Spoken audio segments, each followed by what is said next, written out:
England के एक फादरी का विश्वास की आध्यात्मिक शक्ति में अटल भरोसा था। जो कोई भी उनके घर में एक बार आ जाता वो उनके आतिथ्य और सत्कार के प्रभाव से प्रभावित हुए बिना नहीं रह सकता था। उनके मन में लोगों के लिए अथाह प्रेम भाव था, इसीलिए लोग उनका बहुत सम्मान भी करते थे। एक दिन जेल से भागा हुआ चोर रात में शरण लेने के लिए इधर उधर घूम रहा था। उसने देखा कि फादरी के घर का दरवाजा खुला हुआ है, इसलिए वो उस ओर चला गया और फादरी के घर में प्रवेश कर गया। फादरी ने उसे देखते ही उसका अभिवादन किया और उससे कहा, तुम्हारा मेरे इस घर में स्वागत है मेरे भाई, लेकिन तुम ये बताओ तुम कौन हो और यहाँ क्या करने आए हो? इस पर चोर ने सफेद झूठ बोलते हुए कहा, फादर, मैं एक मुसाफिर हूँ और रास्ता भटक गया हूँ, सो इधर उधर भटक रहा था और आपके घर का दरवाजा खुला हुआ देखा तो इस ओर चला आया। क्या मुझे सिर छुपाने के लिए जगह मिल सकती है?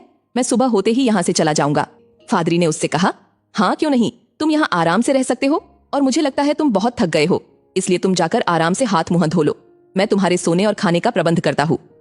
इस पर चोर फादरी का आभार व्यक्त करते हुए स्नान घर की ओर बढ़ गया और इतने में फादरी ने उसके खाने और सोने की व्यवस्था कर दी। फादरी ने उसका बहुत अच्छे से आतिथ्य सत्कार किया और उसे अच्छा भोजन करवाकर उसके सोने की व्यवस्था कर दी।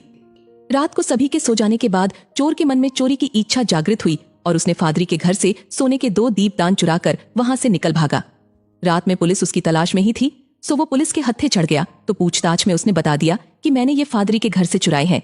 इस पर उसे फादरी के सामने लाया गया तो फादरी ने पुलिस वालों से कहा, आप कृपया इन्हें छोड़ दीजिए, ये मेरे घर में मेहमान के तौर पर आए थे और मैंने ये दीपदान इन्हें उपहार के तौर पर दिए हैं। इतने में चोर का दिमाग खुल गया और उसे अपनी भूल का एहसास होने लगा।